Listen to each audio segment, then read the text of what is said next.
Une femme a suivi le conseil d'une coach et elle a appliqué le conseil bêtement. Et ça n'a pas marché chez elle. Les autres lui ont dit, tu as surdosé. Et l'autre a dit, est-ce que le conseil qu'on t'a donné allait avec ta vie?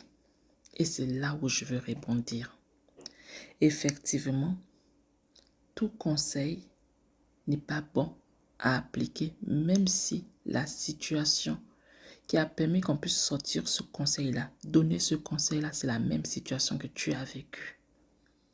Tu n'es pas obligé d'appliquer cela de la même manière.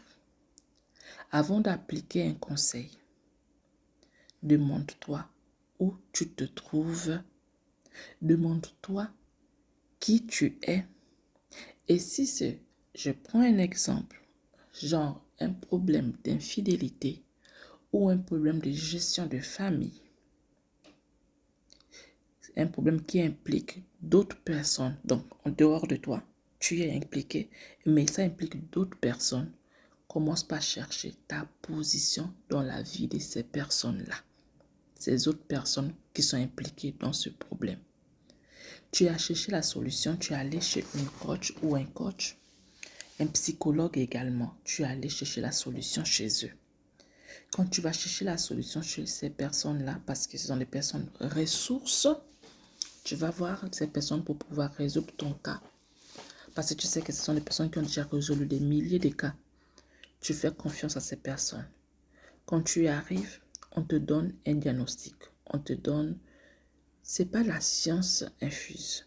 C'est pas des mathématiques. C'est pas comme 1 plus 1 égale 2. C'est des choses aléatoires. C'est des choses qui peuvent fonctionner pour toi ou ne peuvent pas fonctionner pour toi. Donc, ce n'est pas des choses que tu dois prendre comme si c'était une science exacte, c'était des mathématiques. Tu allais voir un psychologue, le psychologue te dit en fonction de ce que tu lui as dit. Primo, est-ce que ce que tu lui as dit, tu lui as tout dit? Est-ce que le psychologue est Dieu pour pouvoir imaginer certaines choses? Le psychologue dit des choses en fonction de ce que tu lui as dit. Donc, ça peut ne pas être vrai.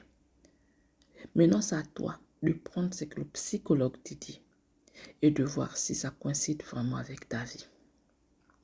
Tu prends une histoire qu'on t'a donnée, on t'a donné un conseil. Ça implique d'autres personnes en dehors de toi. Si ça n'impliquait que ta personne, ok. Mais c'est une chose qui doit qui doit également avoir de l'impact dans ton environnement. Ça peut être ton mari. Peut-être que le problème, c'est que ton mari et tu as voulu régler le problème. Le conseil qu'on te donne, ça doit être appliqué sur toi et sur ton mari. Et comment tu fais? Tu prends ce conseil-là, tu dois le travailler, tu dois l'adapter à ta personne. Tu ne vas pas prendre ce conseil et puis directement l'appliquer. Et pour l'appliquer, tu dois voir tout ton environnement. Quelle est ta position dans le cœur de ton mari, si c'est un problème avec ton mari?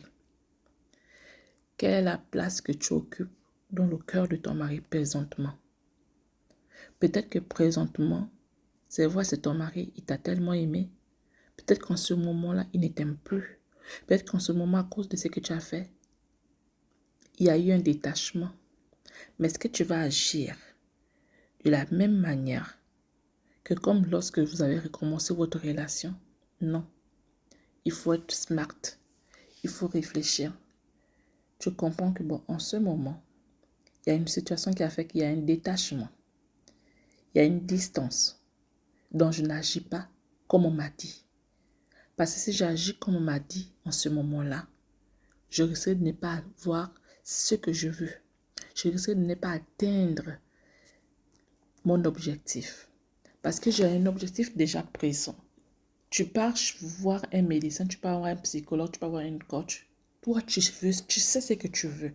Tu veux arranger quelque chose. Tu veux réparer quelque chose. Maintenant, le conseil qu'on te donne, on te demande de te comporter d'une certaine manière. Est-ce que la manière dans laquelle on te demande de te comporter, est-ce que ça sied présentement avec le comportement de ton partenaire? Est-ce que si tu te comportes comme ça présentement, ça va jouer sur ton partenaire? Primo, il faut le connaître. Secondo, il faut connaître ta place dans sa vie. Tertio, à quel moment tu parles à cette personne-là? Parce que tu connais ce que tu veux. Tu veux obtenir quelque chose. Ce que tu veux obtenir là, est-ce que si tu vas parler à cette personne-là maintenant, tu vas l'obtenir? Est-ce que tu appliques le conseil de la coach, du psychologue et autres maintenant dans la vie de cette personne-là? Ça va fonctionner. Il faut le connaître. Tu connais ta personne. Tu sais qu'avant, il était comme ceci. À ce moment-là, il est comme cela. Non, je vais aborder, je vais agir d'une autre manière présentement pour d'abord ramener cette personne-là à l'état initial, dans l'état que je l'ai connu, où j'étais la reine, où j'étais la princesse, où j'étais le prince, où j'étais le roi.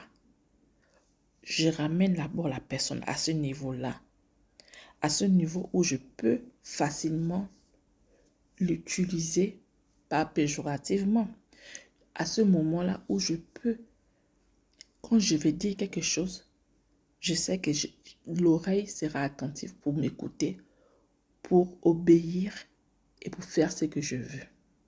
Tu dois savoir ces moments-là. Tu ne viens pas appliquer ta théorie ou ton conseil bêtement. Sinon, ce conseil-là, il ne va rien produire. Il ne va rien, même s'il était bon peut-être pour ta situation, il ne va rien produire. Il faut d'abord baliser le terrain. Il faut regarder d'abord le contour du terrain. Il faut regarder, est-ce que le moment est propice? Oh, que je me regarde là, ce n'est pas le moment où je dois être en confrontation avec la personne. Il faut se connaître, même les discussions dans les couples, il faut se connaître. Est-ce qu'en ce moment-là, même si tu sais que c'est le monsieur qui a tort, ou le monsieur sait que c'est la femme qui a tort, est-ce que ça vaut la peine de rentrer en confrontation à ce moment? Surtout quand tu sais que tu étais peut-être à une position, vous étiez à cette position-là et tu es descendu. Est-ce que tu dois confronter la personne maintenant? Non.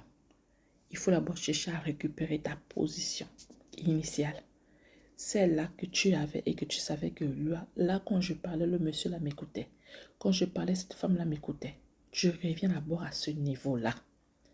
Et puis par la suite, tu cherches comment maintenant faire introduire le conseil qui t'a été donné. S'il est bon pour toi, tu vas introduire ce conseil-là. Et à partir de là, tu suis de récupérer. Ça, ce sont des choses que je n'ai pas fait cours pour ça, mais j'ai compris cela moi-même dans mon couple. Parce qu'on va tous en faisant des erreurs. Et nos erreurs, parfois, nous condamnent. Mais il faut savoir vite se rattraper. Revenir sur les meilleurs sentiments. Même quand tu boudes, il faut savoir quand bouder. Quand tu as raison, il faut savoir quand parler. Quand tu veux demander quelque chose, il faut savoir à quel moment. Quand tu as raison de quelque chose, tu sais qu'il a posé un acte, tu as raison. Il faut savoir à quel moment parler. Sinon, tu risquerais d'avoir tort tandis que tu avais raison. Ou de faire l'autre effet. Au lieu d'avoir raison, tu vas encourager la personne à faire ce qu'elle faisait. Donc, la personne va continuer à faire ce qu'elle faisait parce qu'elle va se dire, tu es déjà au courant, tu veux que je fasse quoi? Il faut être smart. Et ça, on apprend ça au fur et à mesure qu'on est dans un couple. Ce n'est pas un truc qui est applicable chez tout le monde. Chacun de nous a sa manière de faire. Donc, tu dois adapter cela avec ta personne, avec ton partenaire, avec ta partenaire, avec ton entourage. Tu ne prends pas le conseil qui a été donné de façon générale et l'appliquer de manière générale chez toi. Ça peut faire un contresens et tu vas dire, j'écoutais le conseil de cette personne. Vous avez déjà entendu ça ici dans les réseaux sociaux. J'écoutais le conseil de cette personne, ça fait l'effet inverse. C'est tout simplement parce que le conseil qu'il a donné, c'était général, ça n'était pas pour toi. Tu n'as pas pu prendre ce conseil-là et prendre